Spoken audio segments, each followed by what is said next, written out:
सुनना कर सत शास्त्रां द्वारा है सुलखणी जी, सुनना कर है जिग्यासू रूप सखी सुनना कर। सत शास्त्रां दा उपदेश सुनना कर, शरदा और विश्वास रूप कन्ना नाल सुनना कर। जाकर हृदय विश्वास प्रभाया, तत् ज्ञान तिस मन प्रगटाया। सुरती की कहती है, भावो ही विदते देवा। जिस मनुख दे हिरदे विच शरदा पैदा हो गई ना, उसे नूं ज्ञान प्राप्त हुंदा वाहिगुरू दे मिलाप दा। भावना ही मुक्ति दा कारण है, होर कोई साधन नहीं है मुक्ति दा कारण। शरदा रखण दे नाल किहड़ी दात नहीं प्राप्त हुंदी। अज तां बड़े अफसोस नाल कहना पैंदा, चार किताबां पढ़ के चुंच ज्ञानी अज गुरु घरां दे उत्ते ही तर्कां करन लगे होए, गुर इतिहास नूं विगाड़न लगे होए, गुरबाणी उत्ते उंगलां उठा रहे हैं, गुर इतिहास उत्ते उंगलां उठा रहे हैं। हद हो गई है। जेड़े पुरातन गुरसिखां दी शरदा मुगलों दे आरियां दे थल्ले नहीं डोली, बंद बंद कट्टे जाण तो नहीं डोली, जिन्हां सिखां दा शरदा विश्वास सीस तो खोपरे लैण तो भी नहीं डोलिया, अज चंद मनुख सिखां दी शरदा नूं ढा लाउण लगे होए। साध संगत जी, विज्ञान साइंसदान ये कहता है कि बंदे दा धड़ नालों सीस अलग हो जाए, उहदी प्राण शक्ति खत्म हो जाती है। दसम पातशाह जी ने भी लिखा, सब कुछ टूटे जुरत हैं, जान लेहो मन मित, ए द्वै टूटे ना जुरै एक सी सरचित। पर शरदा ने अनोखी शक्ति वरताई, अनोखा करिश्मा विखाया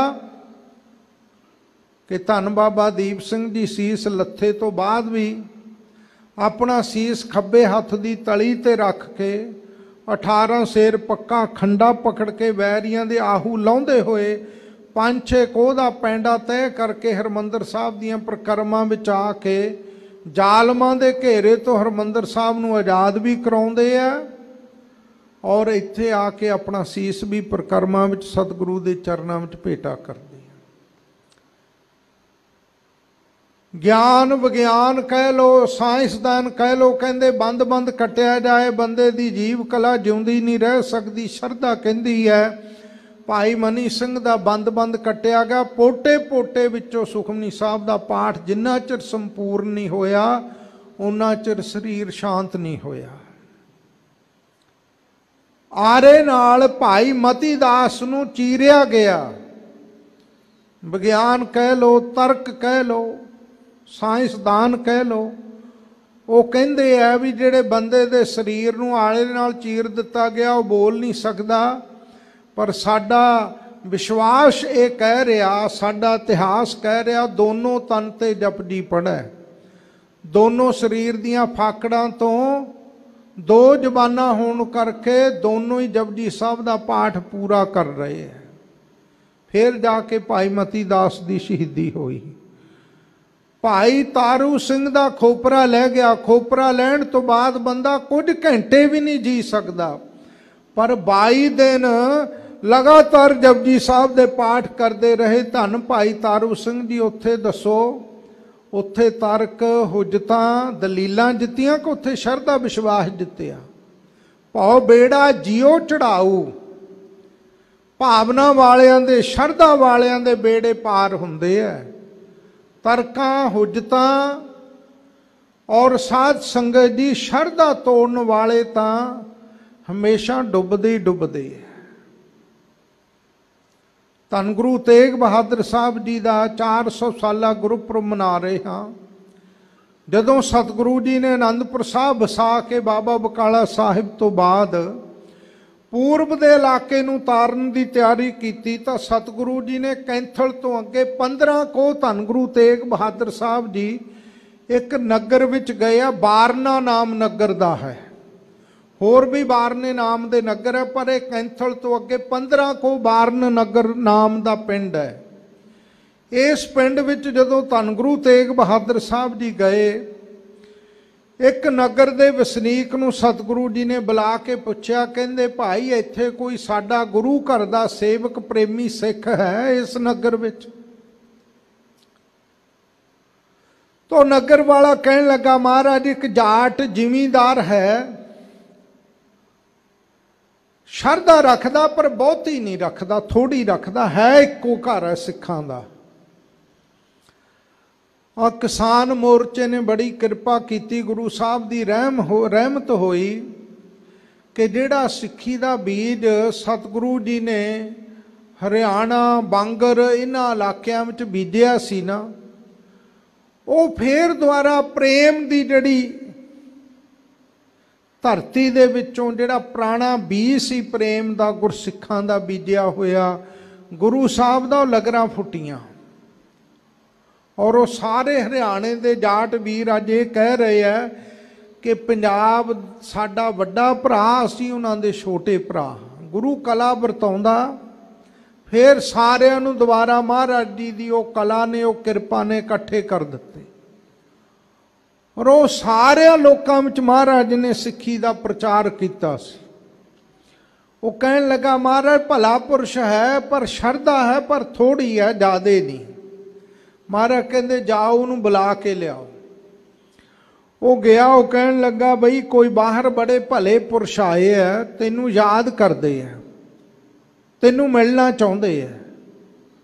वो कहता भी मेरे तो खेतों विच काछू आया होया है, गिरदौर गिदावरी करन वाला पटवारी आया होया है, और उसने मेरी फसल नूं कूतना।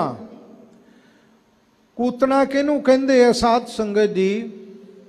पुराने समयां दे विच जदों फसल पक्कण दे नेड़े होया करदी सी ना, पटवारी जां गिरदावरी करन वाले जिहड़े सरकार दे मुलाजम हुंदे सन, वो फसलां दे विच जा के ना, खेतां विच जा के तोलण तो मिणन तो रहत ही अंदाजा ला के फसल दी काट ला दिया करदे सन।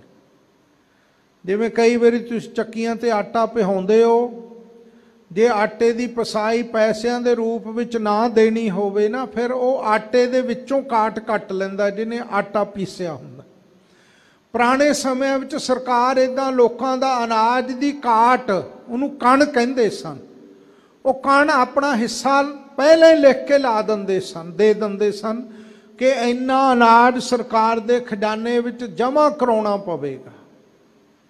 उन्होंने कूतना कहंदे सन, कूत भी कह दिंदे सन। कहंदा भी मेरे तो काछू आया, मेरी फसल कूतनी है उसने, इस करके मैं नहीं जा सकता। फिर उहदे मन विच आया ख्याल, गुरु साहब की प्रेरणा, चलो कहंदा जांदा जांदा मिल चलदा पता ही कर लवां कौन हन। नगर तो आया काली दे नाल घर चों फसल वल नूं खेतां वल नूं जाण लग्या, तो सामने वेख्या सतगुरु जी।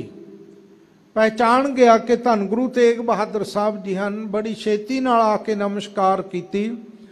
महाराज कहंदे भाई 2-3 दिन तेरे पास इस नगर विच रहना, इस करके तू संगत की सेवा कर, ठहराउण लई जगह दे सानू। कहन लगा महाराज मेरा घर नगर दे विचकार है, बड़ी खुली थां है, तुसी घरे चलो, मैं बाद विच आउणा। महाराज कहंदे की गल? कहना महाराज काछू आया होया, उन्हें फसल की मिणती करनी है। महाराज कहंदे तू ना गुरु परमेश्वर वाहिगुरु ते भरोसा रख के सेवा कर, तेनू लोड़ नहीं जाण दी, तेरे कारज वाहिगुरु आपे ही सवारेगा, तू शरधा रख। उत्थे शरधा शब्द वरतिया महाराज जी ने गुर इतिहास विच। कहन लगा महाराज 6 महीनों की फसल बीजी हुई है, जे हुण ना गया तो मैं खावांगा कि 6 महीने, मेरा परिवार गुजारा किवें करेगा? मैनू जाना पैना, मेरी 6 महीनों की मेहनत है सारी खूह विच पै जानी है। जे ज़्यादा काट ला दी सरकार दे अफसरां ने तो महाराज मेरे कोले थोड़ी फसल रह जानी है, थोड़े दाने रह जाने हैं। मैं आप कोले खड़ के मिणती कराउणी चाहुंदा भी सही मिणती होवे, और जेड़ा सही उन्होंने काट करनी अपना हिस्सा रख के बाकी मेरा बचाव हो जाए। महाराज कहंदे तू साडा बचन मन के ना जा, सारी फसल तेरी बच जाएगी। कहना नहीं महाराज मैनू जाना पैना, मेरा सरदा नहीं। महाराज कहते चंगा जांदे जांदे एक साडा बचन मान लै, तेरी शरदा थोड़ी है। महाराज उत्थे कहते तेरी शरदा पूरी नहीं, पर एक बचन मान ली। कहंदा दसो? कहते बचन ये मान ली भी खेत दे किनारे जाके खड़ जाई, बोली कुछ ना, काछू नूं पटवारी नूं कुछ कहीं ना, अपनी जबान तो गुरु तेरी सहाई हो के सहायता करनगे। जदों साध सिंह जी गया, खेत दे किनारे खड़ गया, बोलिया नहीं कुछ भी। क्यों अज भी पटवारी आ जाए, कानू गो आ जाए, जिमींदारां नूं पुछ के वेखो बेचारे मगर मगर तुरे फिरदे है। ऐसा हिसाब किताब है। सुरह विचार लोग मिल मिल के पटवारी नूं नाल दे नौकरां नूं लालच दे के अपनियां फसलां दी घट मिणती करवा रहे सन कि किवें ना किवें दाणियां दा वजन जिहड़ा है, फसल जिहड़ी है, वो बच जाए। तो ये चले गया सतगुरु जी का बचन मन के अपने खेतों के कोले जाके एक पासे खलो गया। जदों काछू ने सरकारी बंदे ला के मिणती कराई, जमीन 200 बिघा सी, 40 एकड़, पर वो मिणती विच 100 बिघा ही आया। ते नाल दे जिहड़े जाट शरीक सन, शरीका ही हुंदा, वो कहन लगे तेरे नौकरां ने इहदे कोलों कोई रिश्वत लई है, इस करके घट मिणती कीती है। हर वेरी 200 बिघे ही मिणती हुंदी रही है, ये 100 बिघे किवें कह रहे हैं? काछू कहन लगा उन्होंने बुला के भी मिणती पूरी कीती, कहंदे पूरी कीती है। कहंदा दोबारा करो। पिंड दे बंदे भी नाल ला दिते, जरीब लैके मिलण लग पे। वो रस्सी जी हुंदी है जमीन नूं मिलण वाली, उहनूं जरीब कहंदे आ। सियाणे बजुर्गां नूं पता है जमीन दा नाप तोल कीता जांदा उहदे नाल। जरीब नाल जदों मिलण लगे, उच्ची बोल बोल के भी इन्ने इन्ने मरले, इन्ने फुट, इन्नी जगह हो गई, उच्ची बोल के दसदे आ ना, जिवें आवाज़ मार के सारे सुन। वो फिर 100 बिघा ही रह गई। उस तो बाद फिर शरीका ने तीजी वारी कहा, कहंदे पटवारी साहब काछू तू आप मिण साडे नाल लग के, ये गलत मिणती दस रही है तेरी जरीब। तीजी वारी जदों मिणिया साध संग जी, तीजी वारी भी 100 बिघे ही रहे। ਉਹਦੇ मन ਵਿੱਚ विश्वास आ गया कि गुरु के बचनों की कोई ना कोई करामात जरूर है।